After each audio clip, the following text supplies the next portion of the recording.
लो बच्चों, चलिए प्रश्न को पढ़ते हैं और समझते हैं। ऊर्जा समविभाजन के नियमानुसार एक मोल आदर्श गैस की प्रति स्वतंत्र कोटि की कुल आंतरिक ऊर्जा है। और बच्चों इसके लिए हमें विकल्प दिए हैं ए, बी, सी और डी, और हमें सही विकल्प का चुनाव करना है। तो आइए बच्चों, प्रश्न को हल करने से पहले प्रश्न के लिए मुख्य अवधारणा लिख लेते हैं बच्चों। तो प्रश्न की मुख्य अवधारणा, जिसकी सहायता से बच्चों हम इस प्रश्न को हल करेंगे। ठीक है बच्चों, तो देखिए ऊर्जा संविभाजन का जो नियम है, उस नियम को बच्चों मैं यहाँ पर आपको समझाना चाहूंगा। देखिए, तो हमारे पास जो उस नियम है, इस नियम के अनुसार बच्चों एक एक अणु की एक अणु की गतिज ऊर्जा, गतिज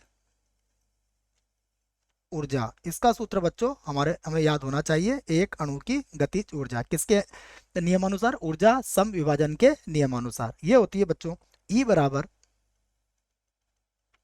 बराबर होता है 1/2, और ये होता है बच्चों के टी। ठीक है, जहां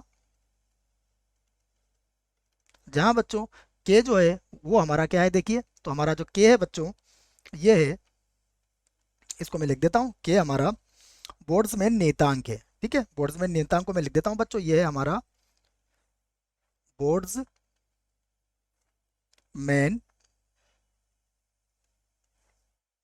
ठीक है, बोल्ट्जमैन नियतांक है बच्चों, ये आपको याद होना चाहिए, नियतांक। ठीक है, और जो टी है बच्चों यहाँ पर, टी हमारा क्या है? टी हमारा है परम ताप। ठीक है, टी क्या है? परम ताप। तो बच्चों ये हमारे लिए मुख्य अवधारणा हो गई, जिसकी जानकारी आपको होना चाहिए। ठीक है बच्चों, अब देखिए प्रश्न में हमें क्या कहा है, एक मोल आदर्श गैस के लिए। ठीक है, तो देखो प्रश्न को प्रारंभ करते हैं बच्चों। तो देखिए, अब हम जानते हैं,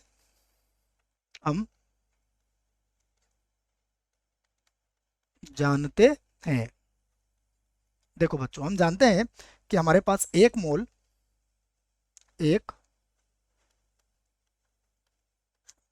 बराबर कितना होता है?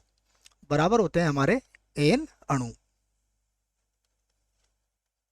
ठीक है बच्चों, एक मोल बराबर एन अणु होते हैं। यहाँ पर अगर एन का मान आप लिखना चाहें, तो एन का मान होता है हमारे पास 6.023, ये बात याद होना चाहिए आपको, गुणा 10⁻23, ये इनका मान होता है बच्चों।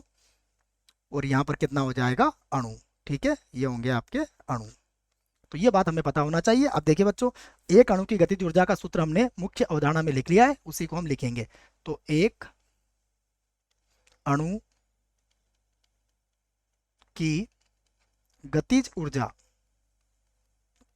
गतिज ऊर्जा क्या होती है बच्चों? एक अणु की गतिज ऊर्जा होती है ई बराबर, जो हमने सूत्र देखा है वह है हमारा 1/2 के टी।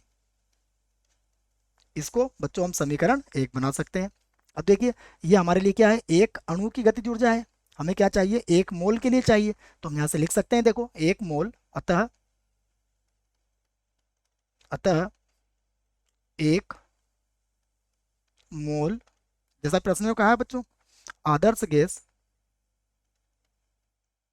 आदर्श गैस, जो भी प्रश्न ने कहा सारी बातें लिख देते हैं बच्चों। गैस की प्रति स्वतंत्र स्वतंत्र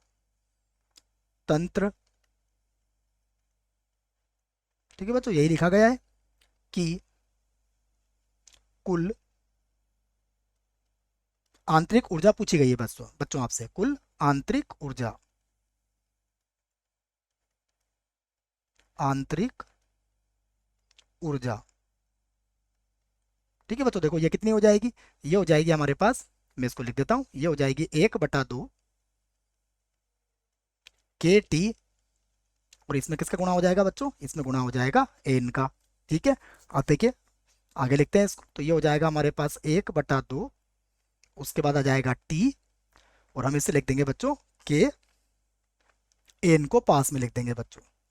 अब हमें बताए के एन जो होता है बच्चों, किसके बराबर होता है? आर के बराबर होता है।